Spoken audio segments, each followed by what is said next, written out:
সত্যিকারের একটা আজকে মনের মতো একটা গুরু পাওয়া গেছে।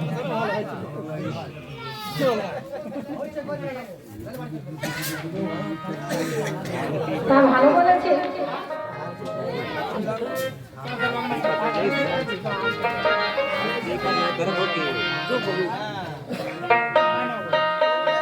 সমস্ত কিছু যদি আমার হয়েই যেত তবে তার গুরু আশ্রিত তো কোনো দরকার ছিল না, তাই না? আমার সেইগুলো আমার ভিতরে যেগুলোতে আমাকে ভালো জায়গাতে পৌঁছাতে দিচ্ছে না, সেইগুলো আমি কিভাবে পরিষ্কার করব, তাদেরকে কিভাবে আমি বশ মানাবো? আমার তো এইগুলোই তো আমার অভাব আছে, তাই না? তা তাদেরকে আমি কিভাবে বশ করব? আমি যে সব সময়কার জন্য কুমন্ত্রণা কুরাস্তা এই যে ভালো রাস্তায় আমাকে যেতে দিচ্ছে না, তাহলে এইগুলো আমায় মানে ভালোগুলো বেছে নিয়ে সেই সঠিক জায়গাটায় আমি কিভাবে পৌঁছাবো? গুরুদেব, তোমার কাছে আমার এইটা আবেদন যে তুমি আমাকে ভালো রাস্তাটা দেখাও, কিভাবে আমি যে খুঁটিনাটিগুলোই আমাকে ভালো জায়গায় পৌঁছাতে দিচ্ছে না সেইগুলো কিভাবে আমি তাদেরকে বশ করে ওই ভালো রাস্তায় চলব। তাই কি বলেছে শুনুন।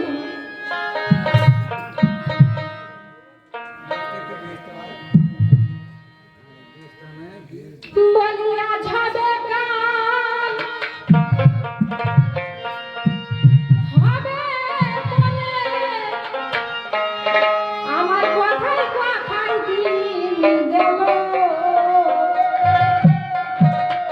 আমার গুরু পদে মতি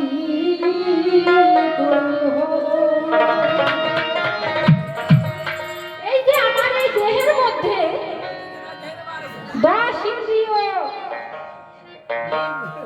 10 রিপু 6 ইন্দ্রিয়,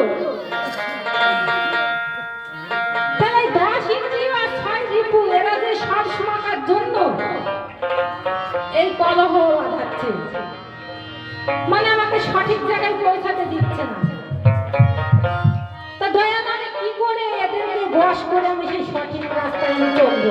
তুমি সেই রাস্তাটা আমাকে একটু দয়া করে একটু দেখিয়ে দাও।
ইন্দ্র আদি সাবিতা